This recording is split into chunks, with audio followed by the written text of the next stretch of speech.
I don't wake up in the morning hoping to save 10 minutes. I want to do great work. I want to see the performance of that work. I want to know that I'm doing quality work. Everything I've ever done with AI has really just been about trying to improve quality. And if it turns out to be faster, that's lovely. But what we're all trying to do is to drive an outcome. I think a lot of marketers are overemphasizing efficiency and speed and missing big opportunities to use it to push performance. Hello and welcome to another episode of the Duct Tape Marketing Podcast. This is John Jantsch and my guest today is Andy Crestodina. He's a recognized authority in digital marketing, co-founder and chief marketing officer of Orbit Media Studios and an influential voice on content strategy, SEO, and website optimization. With 2 decades of hands-on experience, Andy is known for breaking down complex marketing tactics into practical, actionable steps. My kind of guy. He's a sought-after speaker and the author of Content Chemistry and a regular contributor to leading industry publications. So, Andy, welcome to the show. Thanks for having me, John. Glad to be here. We have known each other, about each other, whatever the definition is, for many years. And I just discovered this is the first time you've been on my show. So why don't you come back like weekly? I would never say no. I'd hang out with you all day, John, if I could. Let's jump into AI. I mean, what the heck? What are we, 41 seconds in? Where do you see it making the biggest real world impact for marketers today? I know that's a pretty big question. I think about it a lot.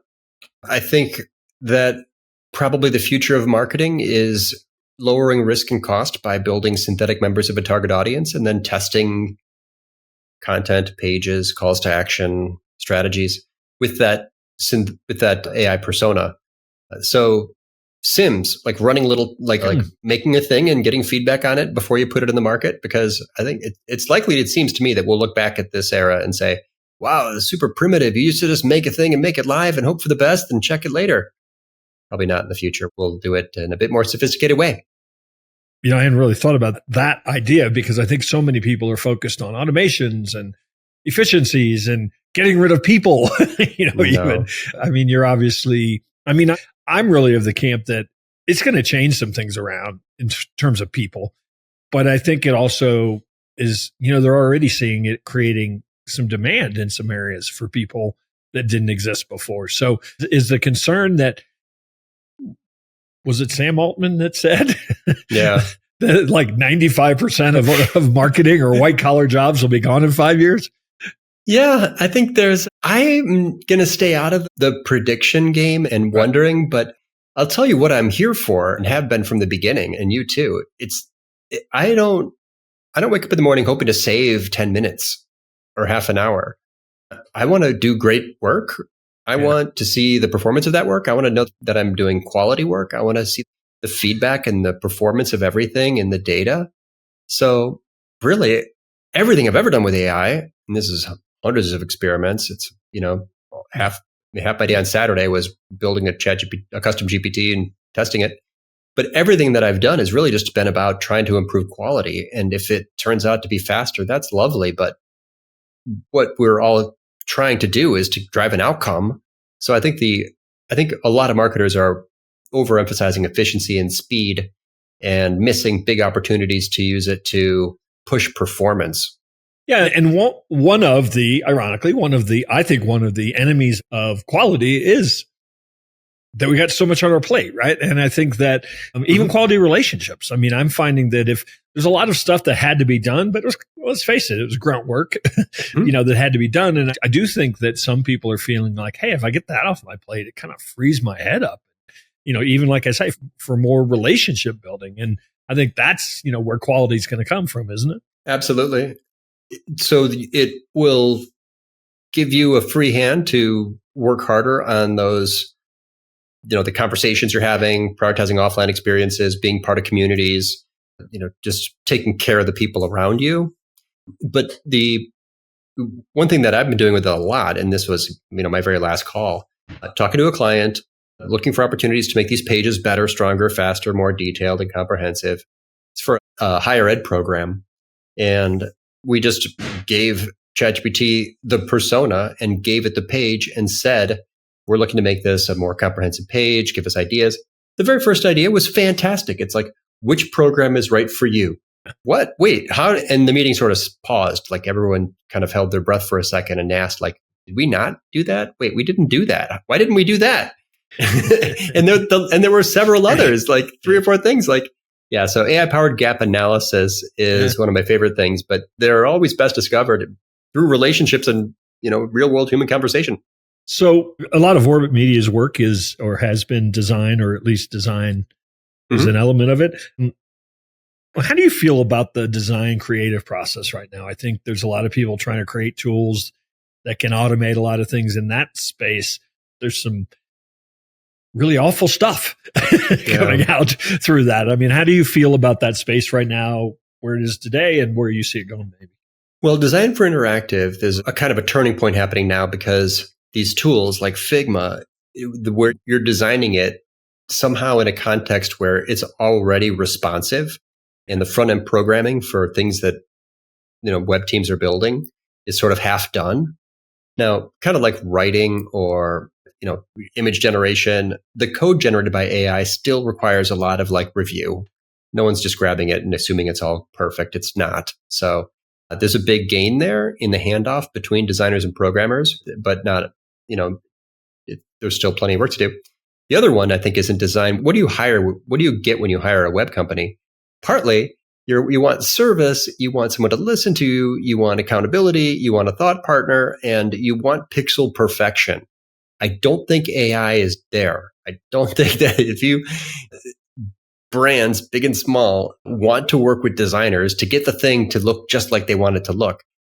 The state of AI for UX, it all feels like these long shot prompts. It's just like, hope something good comes back, and you can't really ask it to fine tune, just creating another one each time. I don't know. It's so design for simple things, design direction, great, but not for pixel perfection.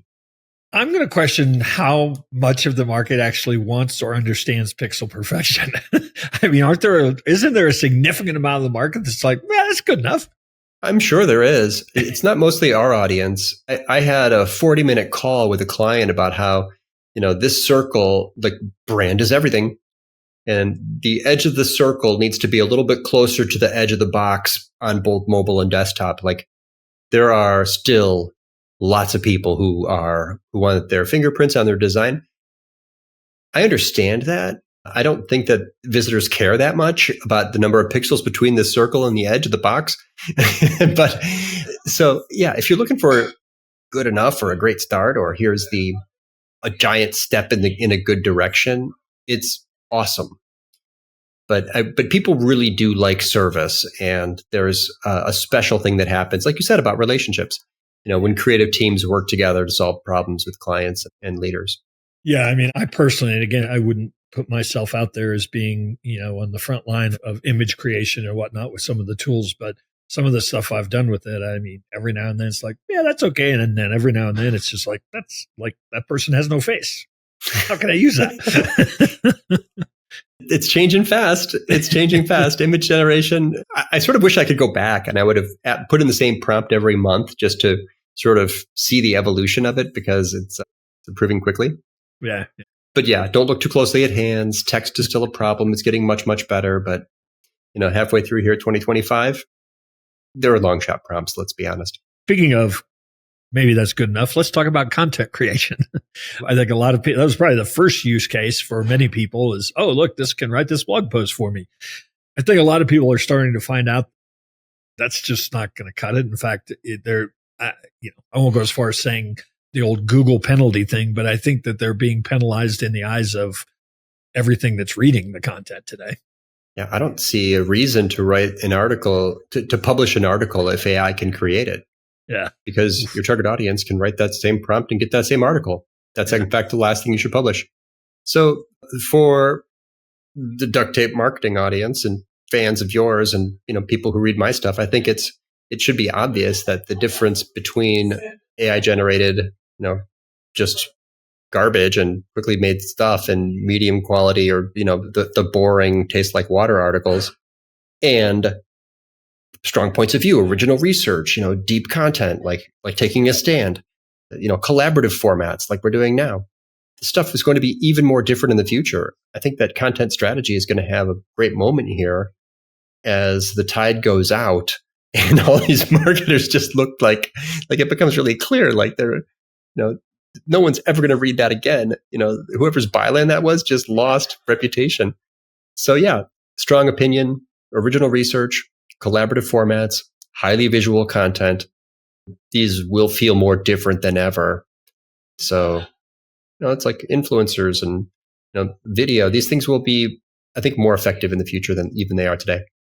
So as I listen to you describe that, the old game used to be, content and SEO or search visibility certainly were very married together. And as I listen to you describe that, is keyword ranking just not really a thing anymore? It's not important anymore? Thank you for asking that. I'm seeing so much about this, and I'm really excited to give this answer. Everyone needs to separate in their minds these two types of key phrases. Yeah. People looking for answers are looking for articles. AI overviews will kind of give that person the answer. Click-through rates to content marketing for search-optimized articles will decline forever. Yeah, it has been for 5 years anyway. But commercial intent key phrases, what the buyer searches for. Visit website intent key phrases. There's still tons of them. Separate in your analytics blog posts from your sales pages, and then check the changes to traffic, and then check the changes to rankings and click-through rates and engagement. Because people who are making big decisions want to look at a website. They're going to click through no matter what Google puts in their way. I think one of the pieces of that puzzle is that they're still getting, in many cases, even this long, drawn out, long tail phrase is still being provided in increasingly AI overviews. And so the game then becomes like, okay, I've already filtered. I'm not going to go look 10 places. I'm going to maybe pick one or two of these. Mm-hmm. So the game then becomes showing up in those AI overviews or whatever that looks like. Is there a different approach to that? For sure. Again, perfect question, John. I love this conversation. There's more to content than search. These posts, I don't have time to respond to them all. I'm not in it to start a food fight, but content marketing's dead because of SEO. That was your only channel. Is that all you ever thought it was about?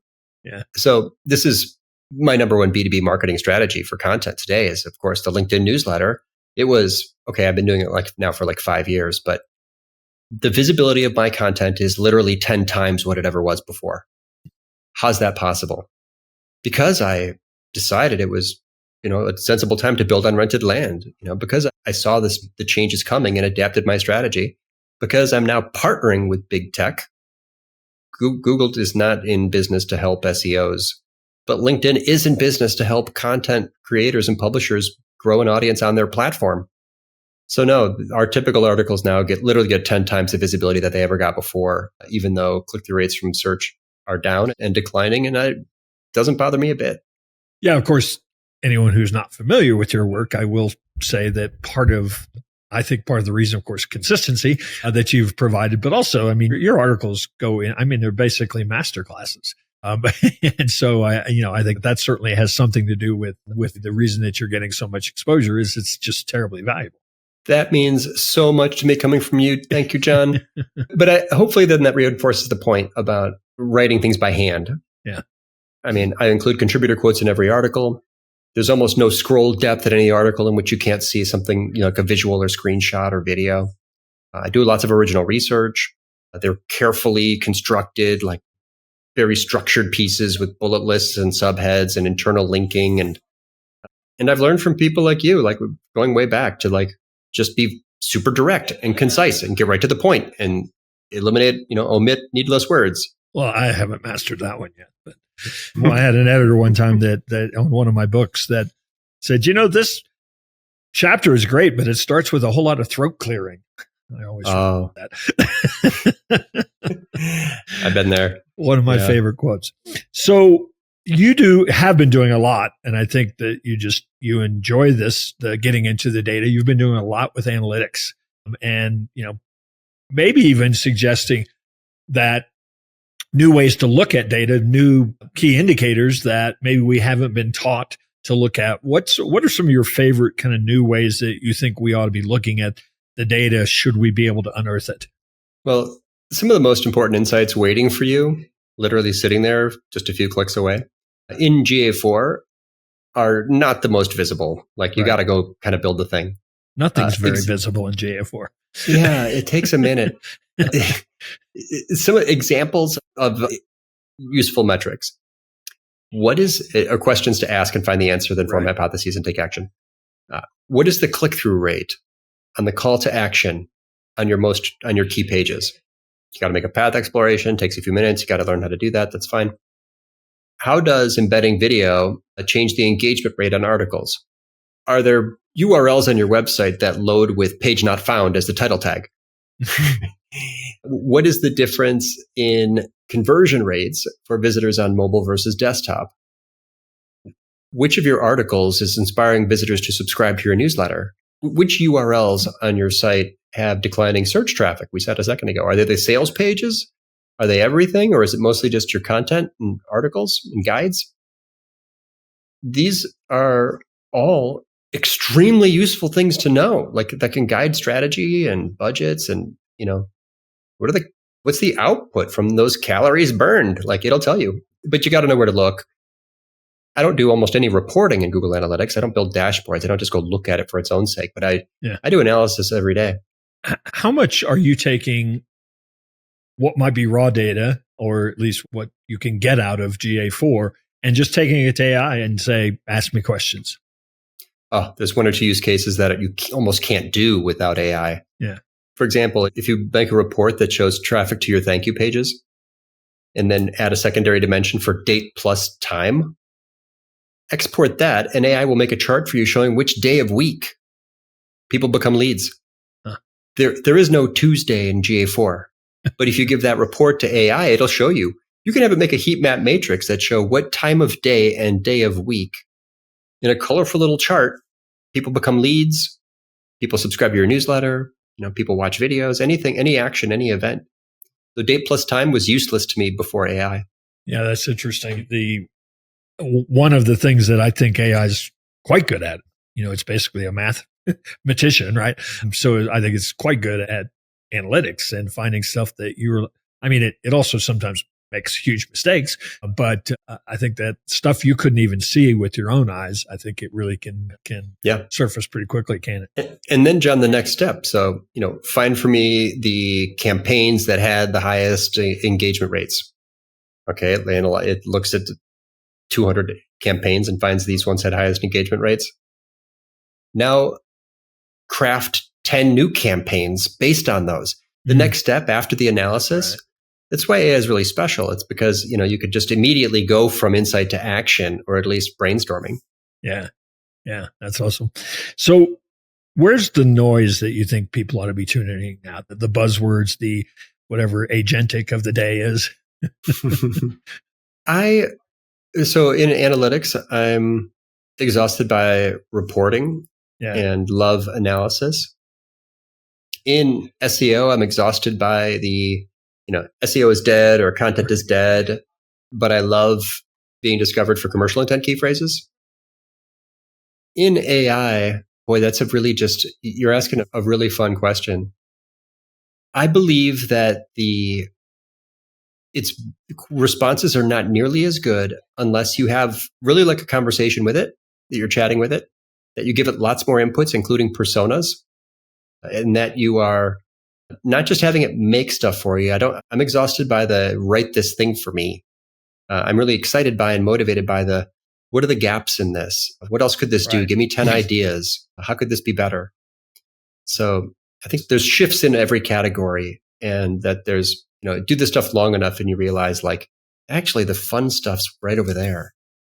So I know you don't want, or you mentioned that you didn't really want to be seen as like the crystal ball, but on some of this stuff. But how far away are we from the idea where a client or a prospect is going to take an action on our website, and that's going to trigger 4 agents to do certain things on our behalf, and maybe even have a conversation with that person? And really, there's an element of removing humans from the entire interaction. I mean, how far away are we from that? Or do you think that buyer behavior will dictate that we never go there?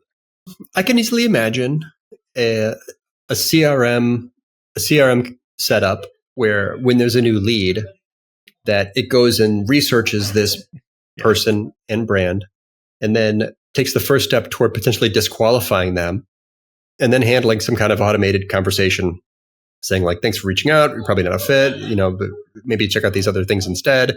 Here's some alternatives. Here's some, possible providers. But if but the sort of lead scoring thing, if it works, then it builds a whole guide. Mm-hmm. It does a bunch of research for you. It looks at Dun & Bradstreet or checks out their LinkedIn profile.